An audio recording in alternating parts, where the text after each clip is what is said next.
So on my live stream the other day, I received a bunch of decants from my moderators, Mo, Hamzat, and Newt. Two of them were the ones that kind of spawned them sending them to me. They said that I needed to try these. It's by a niche house that is kind of not in the niche price range. They're more around the designer price range, if not a little bit less. They're around 75 to 80 bucks on FragranceNet. With that said, the brand we're going to be talking about today, we're talking about two different fragrances that I tried on my live. So this is a glorified first impression after wearing one time each. This is Van Cleef and Arpels, and we have Ombre Imperial and Orchid Leather. And you guys want to stay tuned because these are some good fragrances. So without further ado, let's get it.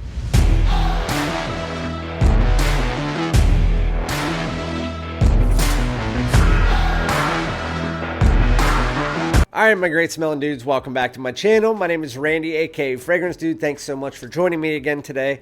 We got some new fragrances. So before we get into those, make sure to like, comment, subscribe, hit the bell, all that good stuff. Follow me on Instagram and TikTok at FragranceDoud as well. So today we have two new fragrances. I don't know how new they are. I didn't look out when they were released. I just know that I haven't really heard them talked about, so I'm guessing within the last year or two. But this is by a brand that I've never heard of. I have seen them once before a few months ago while I was scrolling, but never thought anything about it. This is Van Cleef and Arpels. And so we have two fragrances here. I heard that there are quite a few that are really good because I know Hamzat, one of my killer, his name, if you see him in the chat, is Killer Kamikaze. And Mo and Newt were talking about them in our text message group, saying that these fragrances were really good, that I needed to try them. I heard someone say about Orchid Leather that it revolves around the note of plum, which is one of my favorite things. And you guys know I don't really like leather that much, but they said the leather was very soft and it was more nuanced than you would expect in a fragrance that has the name leather in the name. So I was very interested on it. They sent it to me, tried it out on my live, and I can tell you, these are definitely worth talking about. So we're going to start out with the one that I was just saying. So this is Van Cleef and Arpels Orchid Leather. So Orchid Leather. I'm not going to waste any right now because I am wearing Tom Ford's Noir Extreme all over me right now, but I have worn this already, so I'm not spraying it on myself. Van Cleef and Arpels Orchid Leather. It is a really nice boozy plum fragrance with a warm and soft leather underneath it. There are some spices floating throughout the fragrance, a little bit of nutmeg, I believe, and a little slight bit of woods. There's also a musky undertone underneath it, but for the most part, this fragrance revolves around, it almost smells like 3 or 4 niche fragrances that you could put your nose on and say, ooh, that kind of smells like Carlisle mixed with red tobacco, mixed with this, mixed with that. It does. Mixed with like ombre leather or Tuscan leather underneath it. That's kind of the way that this fragrance smells. It smells like a nice mixture of a bunch of fragrances with plum on top. So mixed together, if you guys can think about it, it's a really deep and warm plum. Something that you would get in Sense of Wood, Plum, and Cognac. It's a very good description of the plum and the boozy note in this. The plum and cognac. But plum and cognac kind of just, that's what it is. It's plum, cognac, slight bit of woods. This one is kind of taking that and pushing it to the next level. Again, adding in some of that warmth and spice that you get from Carlisle. Adding in a little bit of that deep woods and that unique nutmeg note. It's very, very interesting. Not only that, their performance on it is fantastic. It's 9 hours on my skin. It's almost 2 days on clothes. I had a hoodie on, and 2 days later when I put it back on, I just was like, man, that still smells good. And I didn't even have to spray anything on because Orchid Leather was still on it. So if you guys want to know, for 76 bucks and going into the fall and winter, this is going to be an unsung hero, and I guarantee you're going to start hearing a lot more people talking about it if you haven't already. But Van Cleef and Arpels Orchid Leather, again, it is going to be more plum and booze dominated. The plum really shines itself in the opening with a little bit of spice. As you work your way into the mid, that is where that booze really does pull in and mixes together with that plum. As you get probably about 15 minutes into the fragrance, you feel that soft leather, even though it is in the opening with that spice undertone. That soft leather pulls in, but it's never, again, it's always the nuanced note in the fragrance. It's always underlying. It's almost like when I say there's a green edge on a fragrance, this is kind of like a soft and warm leather edge. That's not too heavy of a leather. It's more of a mass appealing, warm and soft leather. Even my wife, she hates leather fragrances, really likes this one. Again, it's warm, it's plum, it's juicy, it's fruity, that it has this nice warm and spiciness underneath it. And then as you get about 45 minutes to an hour into the fragrance, with that leather undertone, you also get a little bit of this sweet, almost ambery accord, as well as some woods. I'm not sure what type of woods it is. I would, if I had to take a guess, it was either some kind of like cedar or gaiac wood is really what it feels like a kind of warm and sweet woods maybe. But overall, fantastic fragrance. Just if you needed to dumb it down, it's a warm and spicy plum and booze scent with a soft and leather and woods underneath it. Very nice, unique spice. Very high quality as well. As far as what I would wear, I would say this is going to be more late day into the night, not a work scent. More going to be a date night if you want to have something where you're not fully dressed up. It could be worn suit and tie for sure, but I would say this is going to be more of like a night out, date night scent for sure. It's really, really nice. Definitely more grown up as well. I would say age range is probably 25 to 60. It's a really, really nice, versatile date night fragrance for sure.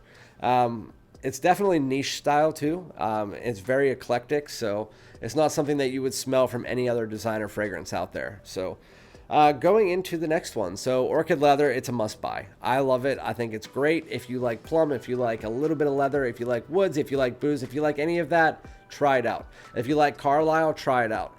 To me, it has vibes of that. If you like scents of wood, try that. Plum and cognac. The next one was sent to me by Hamzat, so that was Mo. Thank you, Mo. The next one was sent to me by Hamzat, aka Killer Kamikaze. This is Ombre Imperial and Van Cleef Arpels as well. What's funny is that he got this on Etsy from a girl. I can't remember what the name of her site is, but she sent me it in a package. It was a pink bubble package, and the whole package smelled like strawberries. And on the inside, she sent me this, which has like a colorful little decant tag, and then a nice little cream saver on the inside, like one of those candies. I put it in my daughter's lunch and was just like, all right. But it was kind of funny. But anyway, this is Ombre Imperial. This is a tale of two fragrances. The opening, do I like it? Not so much. It's okay. The dry down is bomb. Like, fantastic. You just have to get through the opening. Well, the opening isn't terrible. It's like a 7.5 or a 7 out of 10 for me. It's just like an average fragrance for the opening 10 to 15 minutes. So what it does is when you first spray it on, it reminds me of that orange women's Eau de Merveille, or Eau de Merveille. You guys know, if you go into Sephora, you can smell it. It's more of like musky amber with a spicy pepper and woods over top of it that has almost this kind of like powdery baby powder undertone. It feels kind of clean and has a little bit of a freshness in the opening, but it's spices and woods with a sweet ambery undertone that has a little bit of musk and powder. That's what the opening 15 minutes is. As it gets to the dry down, it completely turns into a different scent. It's almost like Grand Soir with the opening, but it's amber, and it's a very high quality amber like Grand Soir. It's another one of those grand ballroom type scents. It's fantastic. It's going to be more fall and winter centric, even though I feel like because of that opening freshness, there's a little bit of like a bergamot in the opening, I believe. It's definitely something you can wear nights out on the cooler nights during the spring as well. And summer if it's like 70 degrees or so, but this is more fall and winter. So as you get about 15 to 20 minutes into the fragrance, again, this turns into an ambery vanilla scent that has woods and spice underneath it. That is basically what the rest of the fragrance smells like.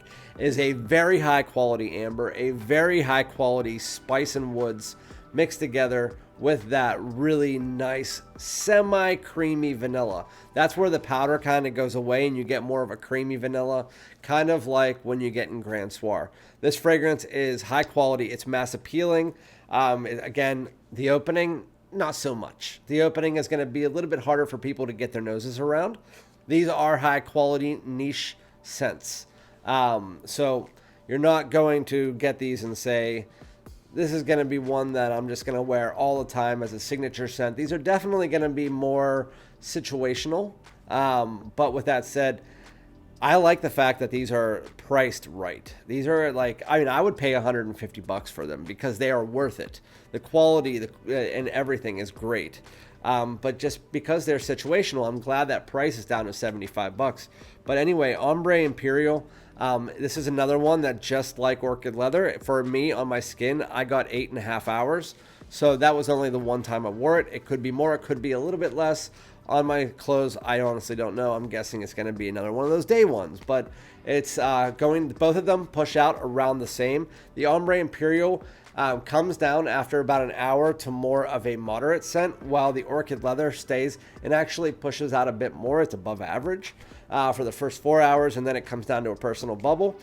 But both of these fragrances are good. Again, they're great. Orchid Leather is my number one. It is fantastic. It's very unique. I love the note of plum. I like the boozy tone in there as well. Very good. And then the Ombre Imperial, fantastic. Once you get into that dry down, it is just like as high quality as Grand Soir as you can get with a little twist.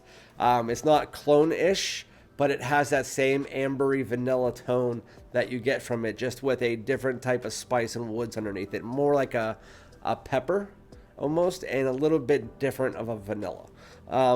Overall, fantastic fragrances. Let me know if you've tried these out, but I recommend you trying them, at least getting a decant and trying for yourself, which I always recommend to try before you buy.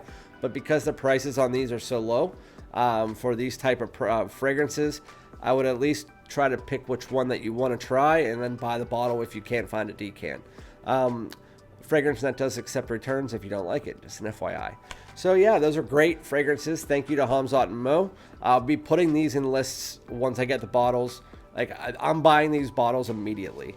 So yeah, thank you guys so much again, and I'll be back with another one. Peace out.